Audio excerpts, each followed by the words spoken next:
Well, Stephen Kinnock is one of the signatories of that letter and the Labour MP for Aberavon. He joins me. Good afternoon. Hello, good afternoon. The letter, as I understand it, is not about political priorities, but rather about judicial priorities, in particular the judicial timetable.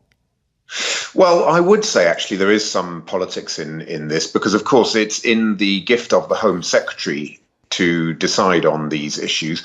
And we have been concerned. I mean, one of the things that drove us to write that letter was that we felt that the issue of what Mr. Assange is accused of doing in Sweden, namely rape and sexual violence, was somehow being airbrushed out of the conversation by politicians in this country. And that's why we felt that it was very important to underline and remind people of the fact that Mr. Assange is accused of two things. One, relating to WikiLeaks in the United States, but the other, very importantly, to potentially sexual assault and violence in Sweden. Do you see the allegation of rape or sexual assault as graver than the US charges of conspiracy to gain access to government computers?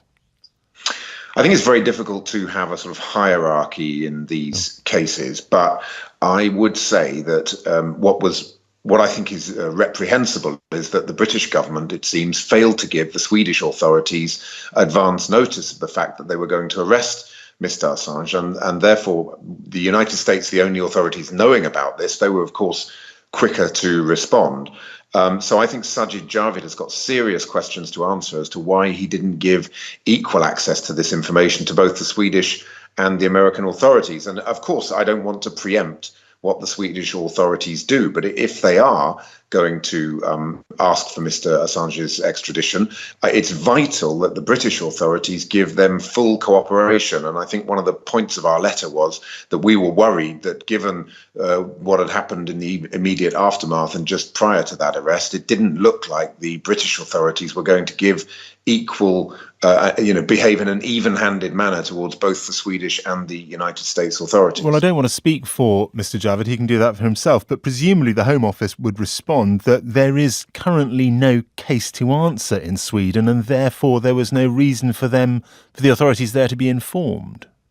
Well, of course, the reason there's no case to answer is just because of Mr. Assange's lack of availability. The Swedish authorities weren't able to get to him to serve notice on him that charges were being pressed because, of course, he had asylum in the Ecuadorian embassy. So I don't really see that as a valid reason or excuse because everybody knows that those charges are outstanding. My understanding is that the woman who is the alleged victim in Sweden does wish to press charges. So the Home Office should have behaved, I think, in a far more even-handed manner in this case. OK, we heard earlier on the programme from Mr. Corbyn. He said that because WikiLeaks, in his words, told us the truth about the US in Iraq and Afghanistan, Mr. Assange should not be extradited. Do you agree?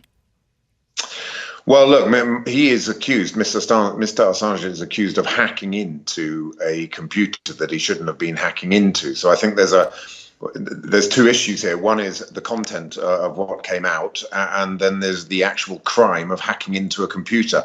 I think that what Mr. Assange has done in the United States needs to be properly examined, and I think if he wants to clear his name, he should be ready to go and do so. But the purpose of our letter was really to focus on the fact that this issue of what Mr. Assange is accused of in Sweden, very, very serious crimes. It's vital that the Labour Party and every other party in this country shows that it takes those accusations just as seriously as anything else that Mr. Assange is accused of. Mr. Kinnock, thank you very much for coming on PM.